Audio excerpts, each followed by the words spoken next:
Good morning! So, andito na naman ako to provide you with another DIY video.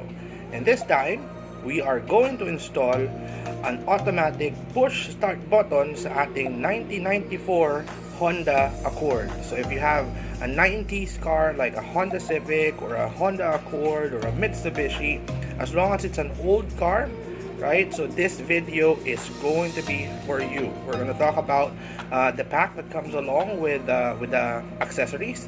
Aside from that, we are going to discuss the wiring diagram and how to properly install the wires into the car so you can have a push start button instead of the normal susi. Okay? So we'll start a quick introduction and then later on we'll do the unboxing so you know what comes with the package, and we'll proceed with the installation of the push start button. See you then!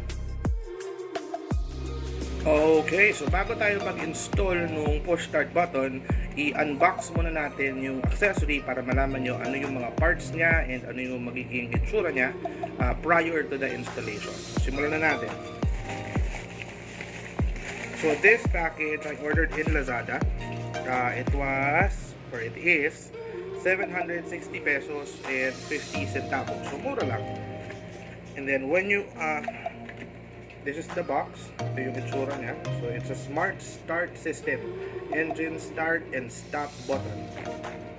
So what's inside of it? There's a lot.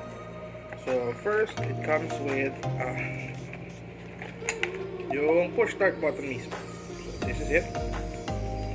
So it has a connector here. Here, and it also comes with the module. So para siyang yung sa alarm system.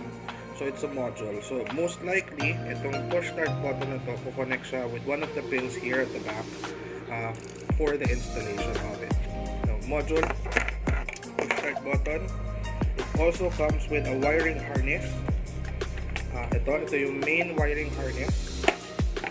Kaso nga lang, hindi ito yung yung plug and play type. Meron kasing mga versions nito na plug and play na kasama na yung connector mismo dun sa auto. But in this example, hindi. So this one connects to the console or the module.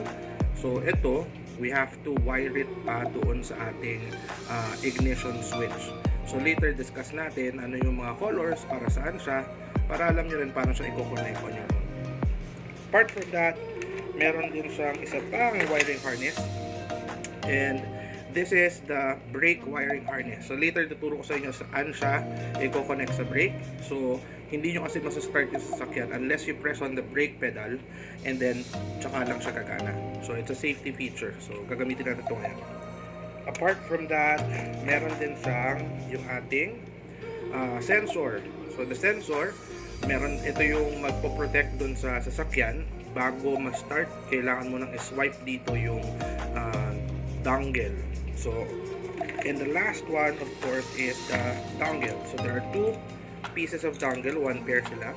So one you can keep inside your car and one you can use as a keychain. So every time that you go in the car and you want to start it, swipe mo yung dongle sa area nitong sensor na to, and then you will hear a beeping sound, and then pwede mo na siyang i-start. Now last but not the least, meron din siyang installation diagram.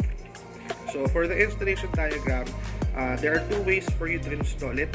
So it's either tatanggalin mo yung buong ignition switch ng sasakyan mo as a whole, which is what I will do in this video, or you can also keep it there. But remember yung susian ninyo, meron siyang tatlong clicks. Meron siyang ACC click, ignition on click, and then start. So very important na maintindihan nyo that some of the old cars, even the new cars nowadays, right? So kapag hindi naka-on yung engine and walang susi dun sa ignition, pwedeng mag-lock yung manibela. So that's one of the risks if hindi nyo tatanggalin yung ignition switch ninyo. But if you don't want to do that, what you can do is install this, but you still have to make use of your original key. Para ipasok doon sa keyhole, put the key in the ACC part of the ignition para matanggal yung lock. So that's the safety piece of advice that I could give you. But in this video, we are going to remove the ignition switch from my 94 Honda Accord and then use the stock wiring harness, right, to install this wiring harness. Okay? Good? Okay, so bago tayo bumaba dun sa sasakyan para install, let's talk about the wiring harness that comes along with the push start button. So yung main wiring harness natin, yung ignition harness natin, it comes with a 6-pin connector. So it's color coded and it's quite easy to understand naman. So I'll go through the colors with you so it's easy to understand. Okay, so the black is our negative or the body ground. Okay, the red, ito, that is our positive line. So ito yung i-connect natin sa direkta dun sa positive line naman ng wiring harness ng auto ninyo. In addition to that, the yellow one is our starter line. Okay, starter yon. So again, is for your ground. Red is for your positive. Yellow is for your starter. Malinaw? Okay. So, meron pa tayong tatlong natitirang cables. So, unahin natin yung blue. So, the blue is your accessory line. And then, you will have two cables for ignition. So, yung white is ignition 1. And this will start your fuel pump. And your brown is your ignition 2. Great. So, doon naman tayo sa isa pang wiring harness, yung mas maliit. So, itong maliit na wiring harness na to, meron lang siyang dalawang cable. So, ikakabit natin siya dun sa connector right above the brake pedal. So, itong dalawang wires na to, the blue one is what you want. So, the blue, sometimes, ibang mga kits, green to. So, it's either a blue wire or a green wire. But that is for your brake. So ito yung kakabit natin sa may brake line.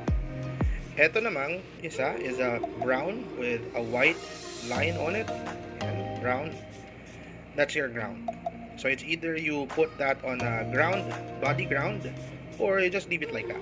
Hindi naman siya kailangan talaga. So ito lang blue or yung green ang kakailanganin mo. Look at the wiring diagram and the description of colors for the stock ignition switch.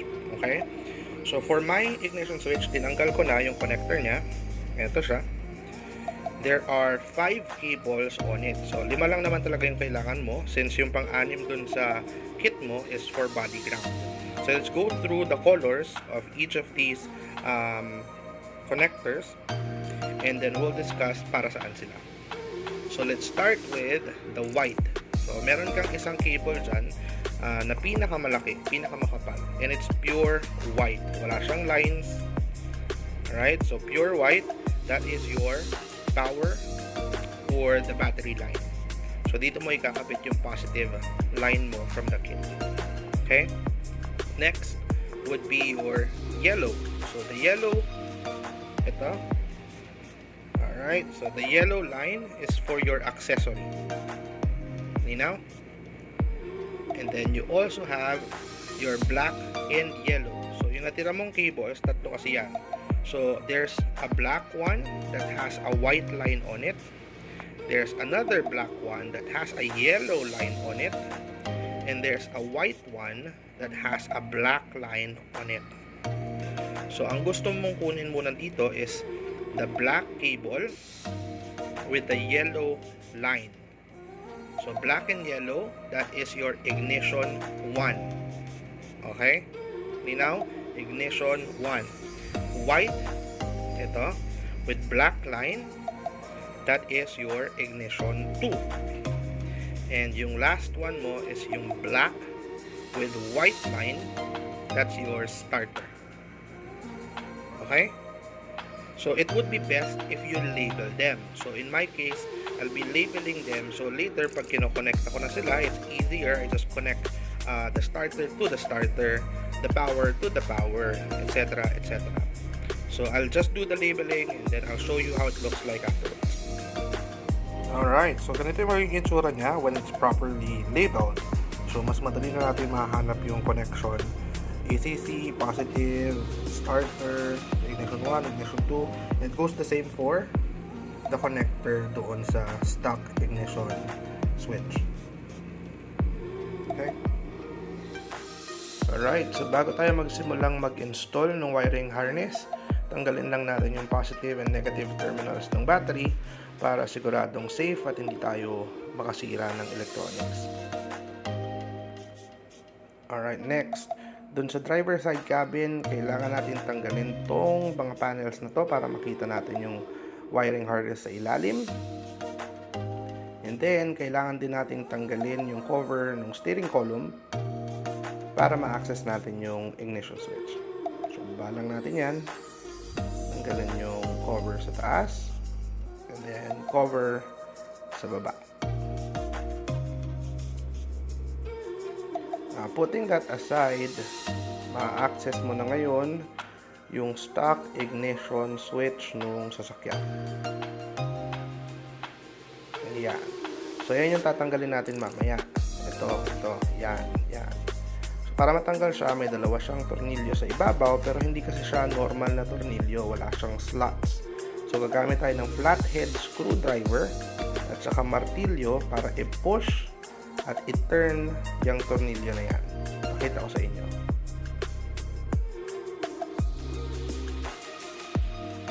Alright, so just like what I said, gagamit tayo ng flathead screwdriver. And then, parang chisel, pupukpukin lang natin yan ng martilyo.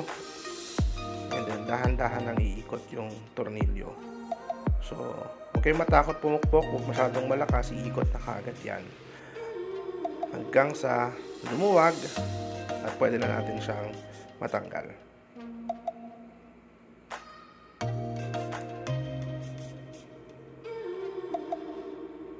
Okay, so pag natanggal nyo na siya, pwede nyo nang i-disconnect yung wiring harness mula sa steering column. So yung wiring harness na stock, may button yan sa gitna. Ito, yan yung naglalak sa manibela ninyo pag hindi nakasuksok yung susi o hindi naka-on yung makina. So ang next step naman is tanggalin natin yung harness nitong ignition switch mula sa may fuse box. Ayan, so sundan nyo lang yung linya. Sa ilalim, may fuse box kayo dyan. Hanapin nyo yung brown na connector. Yan. And then, yan yung tatanggalin natin. Maliban dyan, may isa pa siyang connection na kulay puti. So, sa ibang sasakyan, brown din. Pero itong una natin tinanggal, yan yung gagamitin natin para doon sa wiring harness naman ng kit. Yung pangalawang connector sa akin kulay puti, pero sa ibang sasakyan brown din yan. So tanggalin lang natin siya. Okay, so once removed, itatago ko yung stock na ignition switch ko para just in case gusto kong ibalik siya sa stock, pwede ko lang siyang i-reinstall. Alright. Doon naman sa may brake pedal, sa ibabaw niya, may makikita kang connector. Hanapin mo yung green cable kasi dyan tayo magtatap mamaya para doon sa maliit na kit o sa maliit na wiring set ng kit. Dyan sa green na yan. Okay, so gamit yung ginawa nating wiring harness mula doon sa kit, install na natin siya. Yan. One side dun sa console, yung other end sa pinagtanggalan natin sa may fuse box, yung kulay brown. Now, yung maliit naman na connection, i-connect na rin natin yung push start button sa console. And then, yung sensor, kinonnect din natin siya sa console. Now, para matest natin siya, ang next would be yung small wiring harness. Kinonnect natin siya dun sa green wire sa ibabaw ng brake pedal. Yan. Okay, so testing na natin siya. Nakabit na natin lahat ng connectors. First is you have to use the dongle, swipe. You'll hear beeps. Isa pa. Okay, you only have to do that once. And then first press dun sa start button.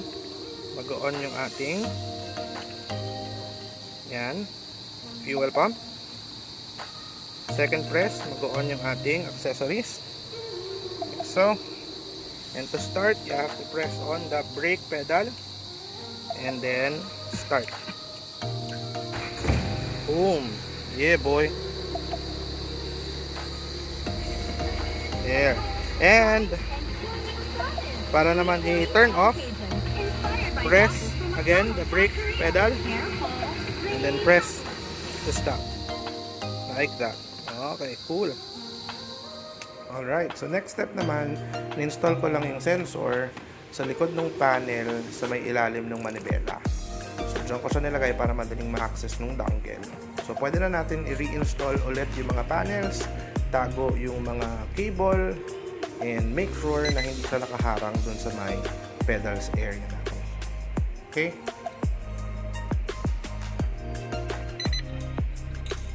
Okay, so dito naman papakita ko sa inyo paano install yung actual button doon sa cover natin ng ignition switch, yung stock. So yung stock ninyo may butas na yan, ito.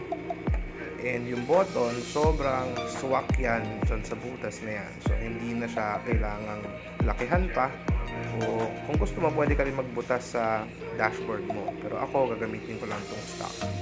Para ma-install yung mga bakal, ipo-push up mo lang sila. Yan. So, 4 yan. Push up. And last one. Okay. And then, ipapasok mo lang yung wires sa loob ng butas ng ating cover. Like that. Now, pwede mo na ngayon i-posisyon yung button mo according sa anong itsura o anong direction mo gustong ilagay siya. Ayan. And once it's in its position, push down mo lang ulit, pabalik yung mga pins para ma-lock siya and ma-hold siya in place. Alright, teka, pakita ko ba. Push down, and do the same for the last one. Okay, yeah. So, hold na siya in place and hindi na siya gagalaw from the ignition area. Yan. Align mo lang ulit. Sikip. And may push button ka na.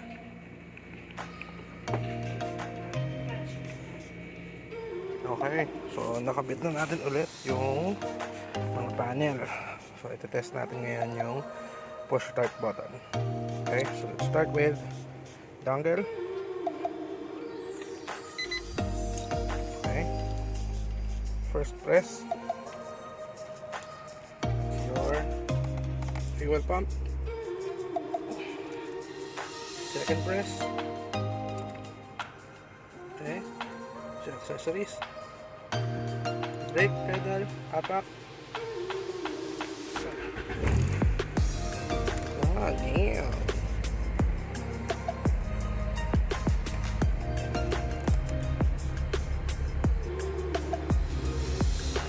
Okay. Pagpapatayin, put on the brake. Press ulit. Kill. Alright, so tapos na tayo mag-install ng push start button. So I'm so happy with the outcome of the installation. So hopefully nakatulong sa inyo yung diagram na ginawa natin kanina, yung colors, color coding ng mga wires. Just a quick reminder, no, after you test whether the push button is working or not, make sure lang na when you're arranging the wires, make it in such a way na hindi siya humaharang dun sa mga pedals para sa safety na rin natin. Okay? So if you love the video and you enjoyed watching the installation guide, I hope I can encourage you to subscribe to my channel so I can continue uploading DIY videos like these in the future. So until next time, thank you for watching, thank you for staying with me. Bye-bye!